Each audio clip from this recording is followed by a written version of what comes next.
et nous sommes très contents que nous sommes live et également que nous sommes en train d'enregistrer ce webinaire assez important qui traite de la question de la déontologie des médias. Alors moi, je vais faire une intervention que je vais raccourcir vu le temps et sur l'autorégulation des médias en Haïti.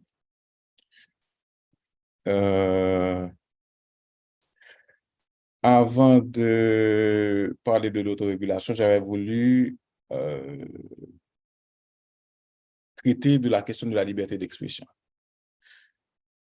Pourquoi? C'est parce que, comme vous savez, c'est le droit pour toute personne de penser et de pouvoir exprimer ses opinions et par tous les moyens, y compris par le moyen des médias.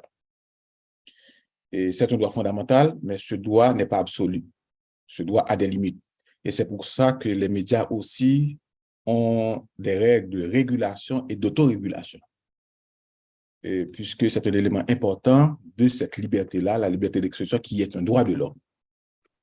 Donc, cette liberté est souvent restreinte à des conditions qui sont fixées par la loi. Et pourquoi? C'est parce qu'on veut protéger les personnes. Par exemple, les discours de haine, discours de violence, les diffamations, délits de presse, également la protection de l'État dans une société démocratique. Donc, encore une fois, et c'est pour ça, c'est pour cette question, ces restrictions par rapport à la liberté d'expression pour les médias qu'il y a la régulation et qu'il y a l'autorégulation des médias. Mais en dehors de la régulation et de l'autorégulation, je voudrais préciser qu'il y a également les principes éthiques des journalistes. C'est-à-dire que c'est le journaliste lui-même qui doit respecter des principes éthiques qui n'ont rien à voir avec la déontologie, mais c'est une question de moralité pour le journaliste. Une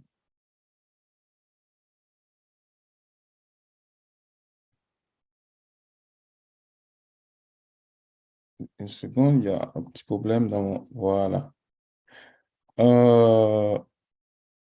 OK. Alors, je vais parler maintenant de la régulation des médias. Donc, on a fait le point sur la question de la liberté d'expression. On a dit pourquoi les restrictions, il y a des restrictions par rapport à la liberté d'expression, donc qui nous portent, puisqu'on parle de liberté d'expression à travers les médias, donc évidemment, il y a la régulation et l'autorégulation. Il est vrai que je vais parler de l'autorégulation, mais il était important de faire le point également sur la question de régulation.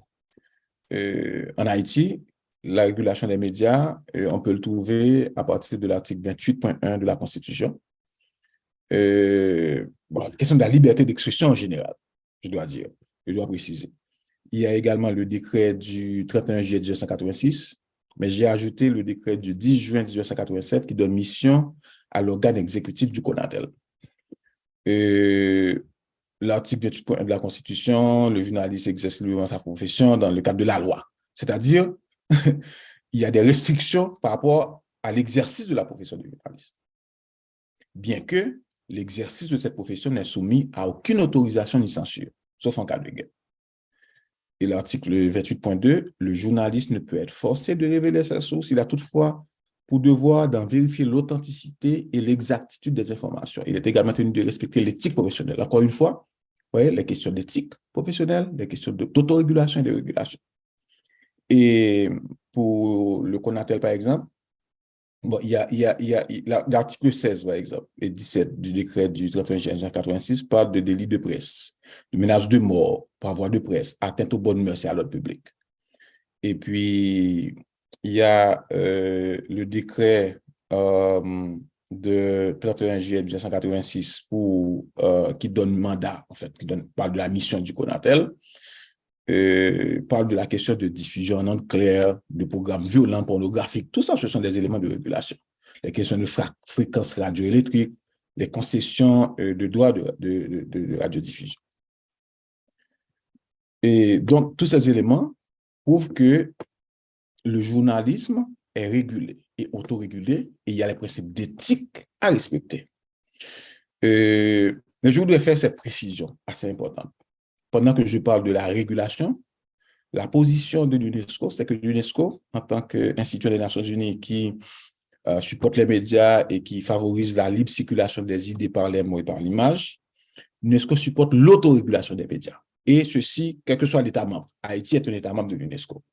C'est pour ça que l'UNESCO a appuyé la rédaction du Code de déontologie et la signature, bien sûr, du Code de déontologie des médias d'Haïti, déjà en 2011. Pourquoi? C'est parce que avec cette question d'autorégulation, il n'y a pas de contrainte du tout d'assemblée politique, il n'y a pas de contrainte non plus de n'importe quel secteur économique. Parce que vous savez, lorsqu'on parle de régulation, c'est une loi. Généralement, dans les sociétés démocratiques, les lois, eh bien, c'est le Parlement et l'exécutif qui promulgue les lois. Donc, pour éviter, n'est-ce pas, toutes ces questions-là liées à la politique ou à tout, en fait, ou le secteur économique aussi, à travers la politique, peut avoir une certaine influence sur les médias. Donc, nous, au niveau de l'UNESCO, de manière générale, et c'est un principe pour tous les États membres, supportent l'autorégulation des médias.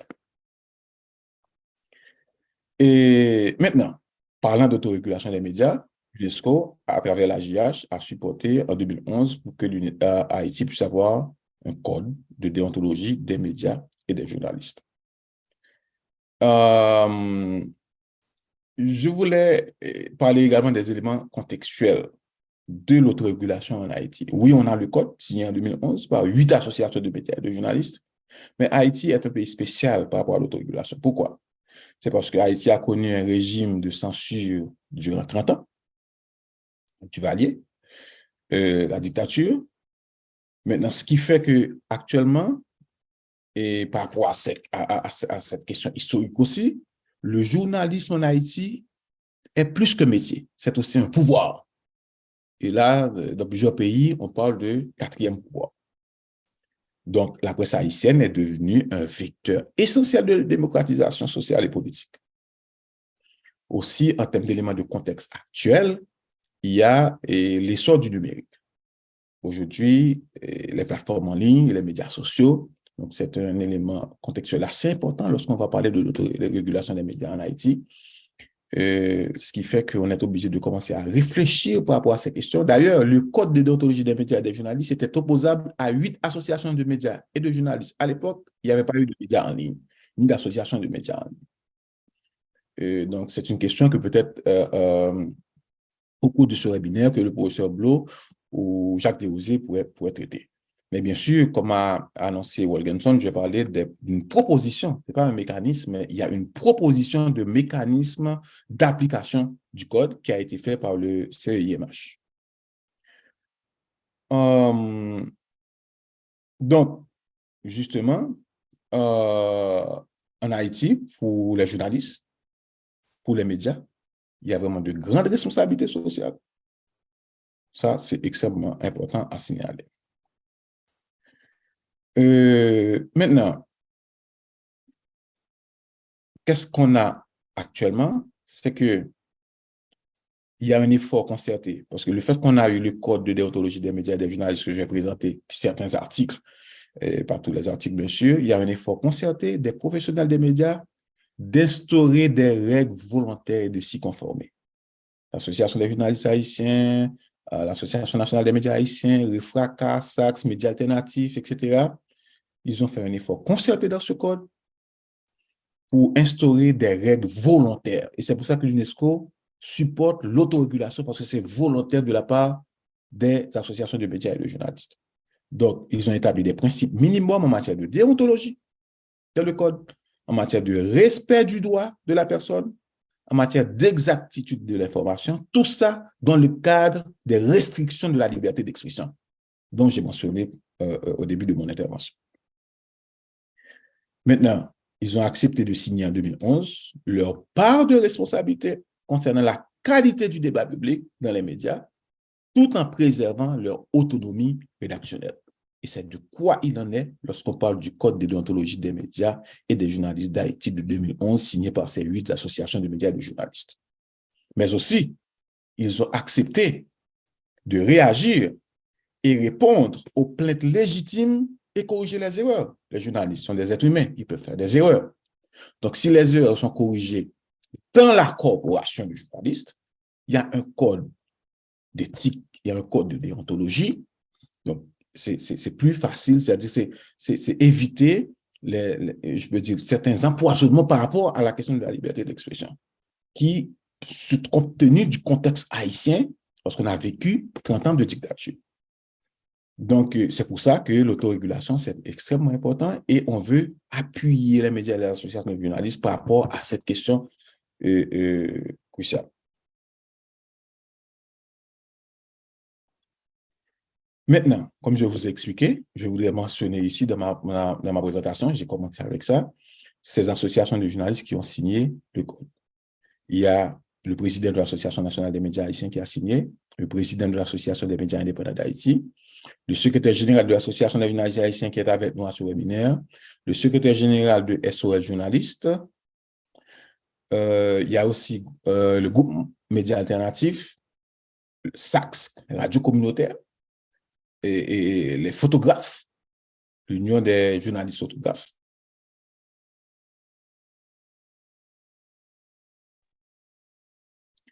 Je ne sais pas si vous m'entendez.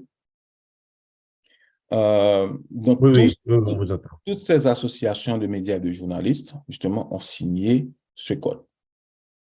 Donc, remarquez que les associations de médias en ligne qui existent actuellement n'ont pas signé le code. Donc, ça, c'est une question assez importante et qu'on vraiment souhaite supporter les associations qui ont signé le code avec peut-être le CIMH pour voir quels sont les mécanismes pour qu'on puisse permettre à ce que, par rapport au contexte actuel des médias en ligne, les réseaux sociaux, l'Internet, etc., comment on pourrait intégrer ces associations pour qu'elles puissent respecter ces règles. Parce que les règles, quelles sont ces règles-là dans le cadre du code de déontologie? Alors, par exemple, on a cette version créole du code de déontologie des médias et des journalistes qui a été traduite par le professeur Harry Régis, que je remercie, et au profit de l'UNESCO. Par exemple, on parle d'information et de publicité, madame. On parle de publicité commerciale, politique, qui doit séparer l'information. On parle de, en fait, cadeau avec faveur. Médias journalistes de refuser tout cadeau ou bien faveur qui a marré pied et puis faire tomber dans fait passe pour qui. Il parle de salaire, les salaires des journalistes. Vous voyez comment les responsables des médias,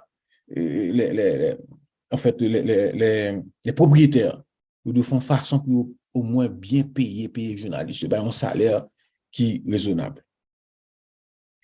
Dans le code, on parle des questions de protection des sources d'information. Les médias journalistes doivent respecter le secret professionnel.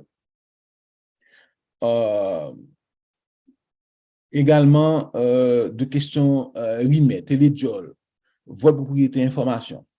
Un élément extrêmement important que nous soulignons, parler de RIME, les médias et journalistes doivent toujours dire c'est un RIME, par exemple, si il y a un RIME, et puis faire attention pour j'ai à traiter les médias, pas bali j'arrête ni en gros si mauvaise interprétation. Ça veut dire, code déontologie, ça, livre vraiment, parce que tout élément, en vingtaine d'articles, vraiment clairement bien établi sur les principes de déontologie des médias et des journalistes d'Haïti. On a parlé des principes d'innocence, la présentation des questions de violence, etc., traitement de l'information, droit de réponse. Parce que, en fait, ça peut arriver que le journaliste peut être induit en erreur et a donné une fausse information. Mais le journaliste peut corriger cette information, cette fausse information. Ouais. Il y a un monde qui subit une injustice dans le traitement de division d'information, doit avoir une opportunité pour lui répondre pour défendre tête. Le droit de réponse, encore une fois. Donc, tous ces éléments, comme je vous ai expliqué, en 17 ou 20 articles, ont été traités dans le code de déontologie des médias et des journalistes signés par 10 associations de médias et de journalistes en Haïti. Quel est le rôle de l'autorégulation et pourquoi l'UNESCO appuie toujours cette question d'autorégulation, c'est-à-dire les règles volontaires fixées par les professionnels des médias eux-mêmes? Pourquoi? C'est parce que ça aide à préserver la crédibilité des médias auprès du public. Parce que les médias se fixent des règles. S'il y a quelque chose qui ne marche pas, il y a une erreur qui est glissée, on corrige l'erreur. Il y a une plainte qui est portée, il y a des dispositions qui sont prises. Et c'est là qu'on va venir avec les recommandations dans le cadre du mécanisme d'application du code où le CEIMH a fixé certains éléments liés particulièrement à ce qu'on appelle un conseil de presse. Le conseil de presse pour aider justement à faire appliquer ce code d'autorégulation, qui aide à convaincre le public que les médias libres ne sont pas irresponsables. Ouais, c'est une certaine responsabilité. C'est pour ça qu'on doit promouvoir ce code, on doit promouvoir les règlements parce que les journalistes ont des règles, les associations de médias ont des règles, ils se sont fixés des règles. Ces règles qui protègent le droit des journalistes eux-mêmes à être dépendants et à être jugés pour leurs fautes professionnelles, non pas par ceux qui sont au pouvoir, mais par leurs collègues. Ce n'est pas que la régulation existe, la loi haïtienne, il y a le délit de presse, il y a la désinformation, la diffamation. Parce que l'UNESCO, en fait, même pour la question de la régulation des médias, c'est-à-dire la diffamation en tant que peine, l'UNESCO est pour une peine civile, non pénale.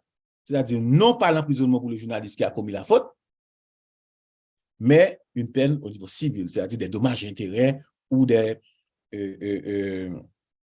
ou justement des compensations à la personne que le juge pourrait prononcer dans son jugement à la personne victime. Mais autant que ces fautes professionnelles-là sont jugées dans la corporation et tant que ces acteurs-là sont d'accord pour appliquer ces éléments, ça prouve de la responsabilité dans les yeux du public, même par rapport au pouvoir politique qui est établi. Donc, en termes d'instance de régulation, comme j'avais mentionné, le conseil de presse, que propose ce EIMH dans sa proposition de mécanisme d'application, c'est encore une proposition, ce n'est pas un mécanisme qui existe.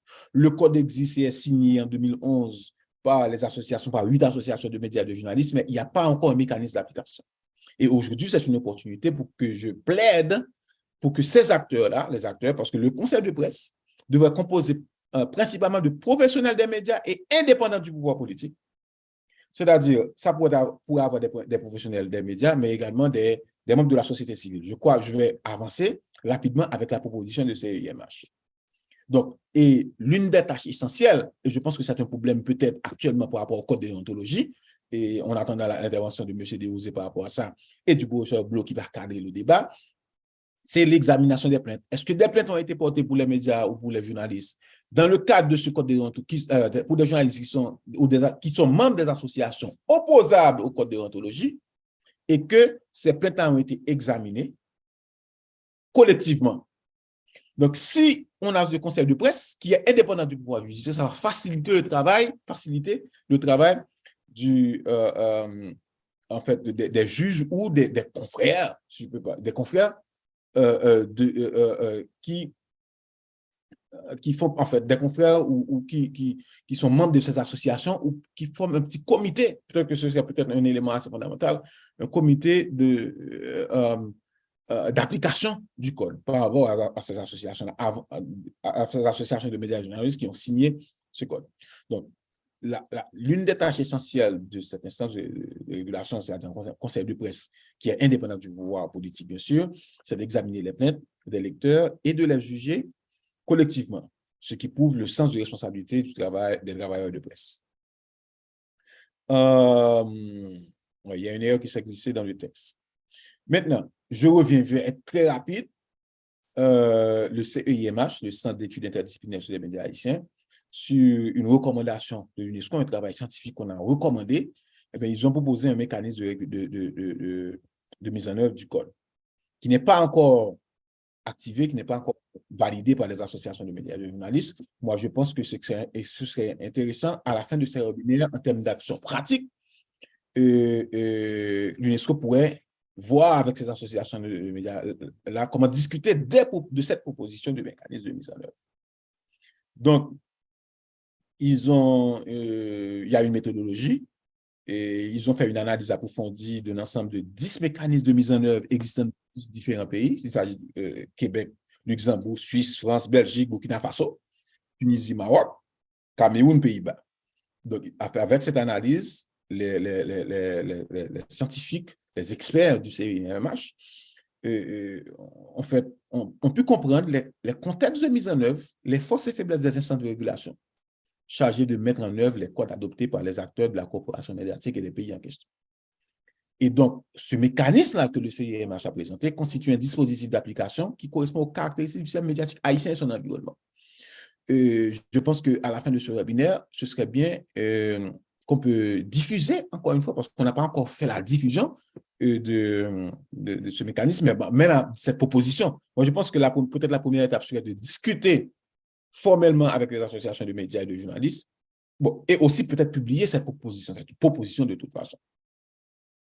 Donc, dans cette proposition, peut-être qu'on aura un autre espace pour présenter vraiment textuellement et discuter essentiellement de cette proposition de mécanisme de mise en œuvre, si possible, dans le cadre d'un webinaire ou avec le CIMH. Mais les grandes lignes, je vais présenter les grandes lignes. Ils ont présenté le défi posé par l'Internet à l'autorégulation des médias, cette question de médias en ligne, etc., dont j'ai mentionné. Ils ont dit qu'ils ont remarqué qu'il s'agit des défis auxquels font face toutes les instances de régulation. Ce n'est pas seulement Haïti. Et donc, il y a un problème d'abord avec les médias traditionnels qui avaient une présence en ligne. Et les sites web également sont hébergés dans des pays très éloignés du public auxquels ils s'adressent. Soit aux États-Unis, en France, etc. Des problèmes se posent quant à la compétence géographique de tout organisme réglementaire chargé d'administrer les codes de déontologie. Et en raison de cette évolution, les instances d'autorégulation ont dû s'adapter en tenant compte des nouveaux médias. C'est donc dans cette perspective que le CIMH recommande à ce que les compétences de cette instance d'autorégulation s'étendent aux nouveaux médias. Et ils ont parlé des éléments du bien fondé du conseil de presse. Moi, j'ai donné certaines informations également par rapport au conseil de presse. Je pense que c'est extrêmement important en termes de tâches essentielles. S'il y a des plaintes qui sont portées, comme le conseil de presse est formé essentiellement ou principalement de travailleurs de presse eux-mêmes avec des organismes de la société civile en dehors du pouvoir politique. Donc, ils peuvent traiter mieux ces questions-là s'il y a des plaintes contre les journalistes. Et donc, ils ont proposé une mission sans but lucratif qui vise à protéger la liberté de la presse, du droit des usagers des médias, à une information de qualité. Donc, voilà. L'information de qualité. Le conseil de presse peut appuyer cette question par rapport à cette dérive qui existe actuellement dans la presse haïtienne et avec l'avènement des réseaux sociaux et de l'Internet. Donc, créer à l'initiative conjointe de journalistes et de dirigeants de médias et des représentants du public. Et elle a pour principale fonction de défendre le droit du public à une information de qualité. Cette autorégulation a comme tâche essentielle d'examiner les plaintes du public concernant le travail des médias et de les juger collectivement. Ça, c'est extrêmement fondamental. Donc, on va donner compétence, justement, en termes de compétences, le conseil de presse, c'est un organisme autonome à adhésion volontaire, indépendant des autorités gouvernementales haïtiennes. Et elle ne possède aucun pouvoir judiciaire, réglementaire, législatif, coercitif, etc. Le CIMH a recommandé que les compétences de cette juridiction de sanction s'étendent à tous les médias traditionnels, radio, télévision et presse écrite, avec leur extension sur Internet de tous les nouveaux médias, notamment les médias en ligne. Ça, c'est extrêmement important. Qu'ils soient membres ou pas de la structure ou signataires du code de déontologie. Bon, ça, c'est à discuter.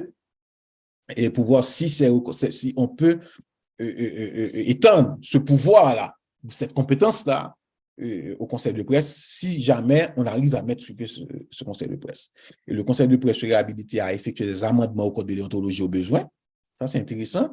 Pour être validé, ces amendements doivent être adoptés par la majorité absolue des membres du conseil. Une fois constitués, les membres du conseil doivent se réunir pour définir ces règles de fonctionnement. Je vous rappelle que ce n'est pas un document de l'UNESCO, c'est un document qui a été recommandé par l'UNESCO au centre d'éducation, au CEIMH, qui a fait des propositions.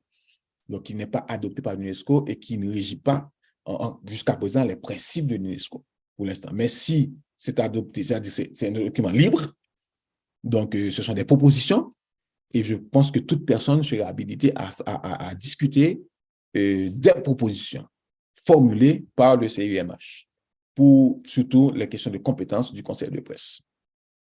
Donc, ils ont parlé de la composition, de la structure, et conseil d'administration, etc., et commission de médiation et de plainte, comité de recevabilité, appel, etc. Et ils ont signé, ils ont mis les signataires du code à ANMH, AMI, AJH, etc., etc.